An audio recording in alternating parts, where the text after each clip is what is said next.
صرف ایک حدیث آپ کے سامنے عرض کر کے آگے عرض کروں گا۔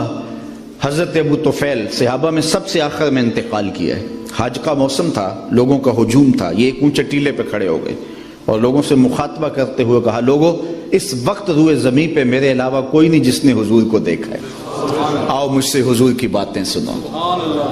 اللہ اکبر، اس بات پہ ناز ہے۔ ہمارے استاد تھے محمد علی حاشر صاحب، وہ بڑے فخر سے کہتے تھے میں مولانا ظفر علی خان کا مصاحب رہا ہوں۔ مولانا کا اخبار چھپتا تھا زمیندار، تو اس کی شاہ سرخیاں لکھتے تھے، تو بڑے ناز سے کہتے، کمال درجے کے کاتب تھے، میں اقبال کی صحبتوں میں بیٹھتا رہا ہوں، میں نے داغ دہلوی کو دیکھا ہے۔ یار جس نے داغ دہلوی کو دیکھا ہو، جس نے استاد ابراہیم ذوق کو دیکھا ہو، جو اقبال کی مجلس حاصل کر چکا ہو، جو مولانا ظفر علی کی قربت میں بیٹھتا رہا ہو، وہ تو ناز کرے، اور جس کی آنکھوں نے جمال محمد عربی دیکھا ہو وہ اپنے مقدر پہ ناز کیوں نہ کرے؟ تو حضرت ابو طفیل نے کہا، لوگوں اس وقت روئے زمین پہ میرے علاوہ کوئی نہیں جس نے حضور کو دیکھا ہو، آؤ مجھ سے حضور کی باتیں سنو۔ لوگ جمع ہو گئے اور کہا، صف لنا رسول اللہ صلی اللہ علیہ وسلم، ہمیں حضور کا حلیہ بیان کرو، ہمیں بتاؤ حضور کیسے تھے۔ تو حضرت ابو طفیل نے 3 لفظوں میں حضور کا حلیہ بیان کیا۔ کان رسول اللہ صلی اللہ علیہ وسلم ابیض ملیحن مقصدہ، ایک تو چٹے رنگ کے تھے، چٹا رنگ، حضور چونے کی طرح سفید نہیں تھا بلکہ سفیدی میں سرخی کی آمیزش تھی۔ تو کہا ایک تو چٹا رنگ تھا، دوسری بات ملیحن، حضور کا حسن نمکین تھا۔ اعلیٰ حضرت بولے، حسن پھیکے ہیں جب تک نہ مذکور ہو، ہے نمکین حسن والا ہمارا نبی۔ تیسری بات مقصدہ، متوازن، لیسا بالطویل الممغط ولا بالکثیر المتردد، قد چھوٹا بھی نہیں اور پست قامت بھی نہیں، ربع کے لفظ ہے، درمیانی قد، بلکہ درمیانی سے بھی کچھ اٹھتا ہوا قد حضور کا درمیانہ تھا۔ لیکن اذا جامع القوم غمرہم، 10,000 کا اجتماع بھی ہوتا، بڑے بڑے اونچے قد والے ہوتے، لیکن حضور ان میں کھڑے ہوتے، حضور کے کندھے لوگوں کے سروں سے اونچے دکھائی دیتے۔ یہ اللہ نے اپنے محبوب کو شان دی تھی۔ تو 3 لفظوں میں حضور کا حلیہ بیان کیا، یاد کیا جا سکتا ہے۔ کان رسول اللہ صلی اللہ علیہ وسلم ابیض ملیحن مقصدہ، اور اگر عربی یاد نہیں ہوتی تو گولڑے کے تاجدار نے کام سوکھا کر دیا۔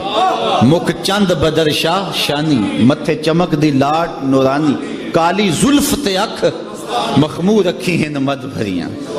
تو حضور کا حلیہ بیان کرو گے تو نئی نسل کے سینے میں حضور کا پیار پیدا ہوگا۔ تیسری بات اقبال نے یہ بیان کی، وہ کہتے ہیں کہ جس طرح میرے حضور کی صورت جیسی صورت کسی کی نہیں، میرے حضور کی سیرت جیسی سیرت بھی کسی کی نہیں۔ تو جب حضور کی سیرت اپنی نسل کے سامنے رکھو گے تو ان کے سینے میں حضور کا پیار پیدا ہوگا۔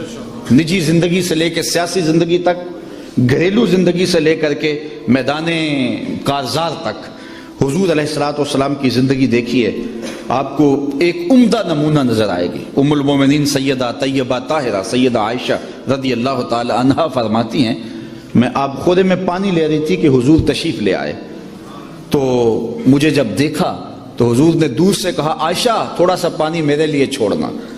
تو فرماتی ہے میں نے پانی چھوڑ دیا، حضور نے میرے ہاتھ سے آب خورا لے لیا، پانی پینے لگے تو پھر رک گئے اور مجھ سے مخاطب ہوتے ہوئے کہا، عائشہ ذرا بتانا تم نے ہونٹ کہاں لگائے تھے؟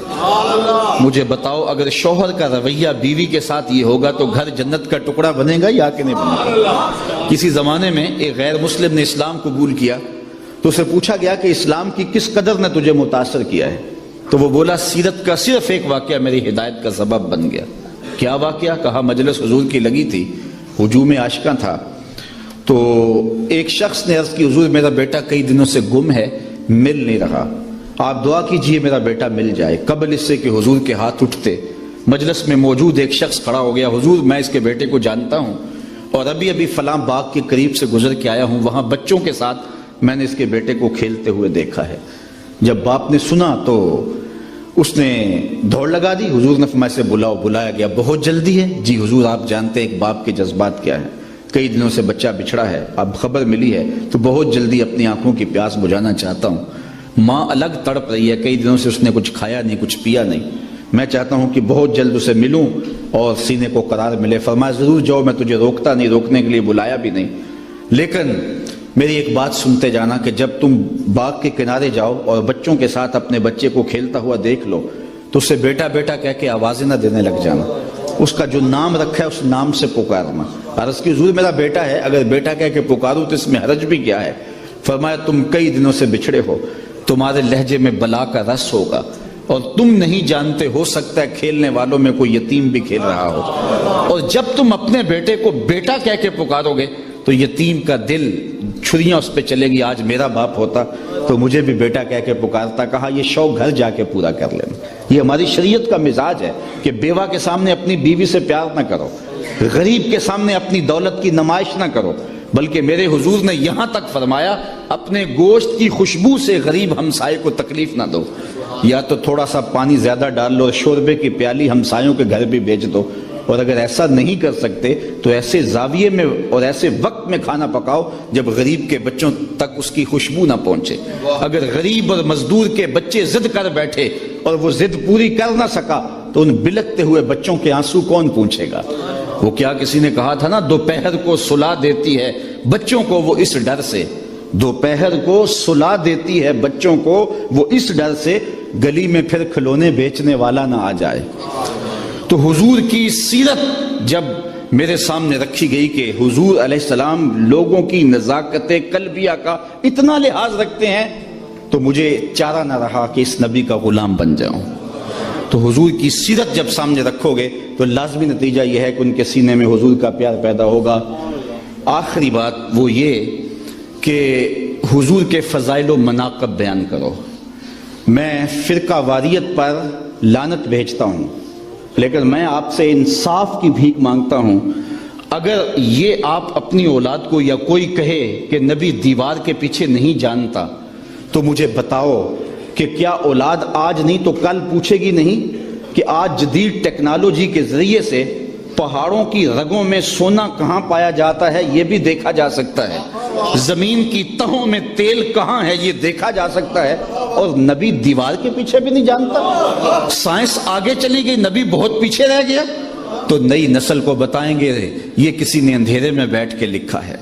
باقی رہی بات نبی کی, نبی تو نبی رہا, نبی کا غلام حضرت عمر رضی اللہ تعالیٰ عنہ منبر پہ جلوہ فراز ہوتا ہے, اور دیوار نہیں, راستے میں کئی پہاڑ ہیں, 1 مہینے کی مسافت ہے, نہامد میں جنگ ہو رہی ہے.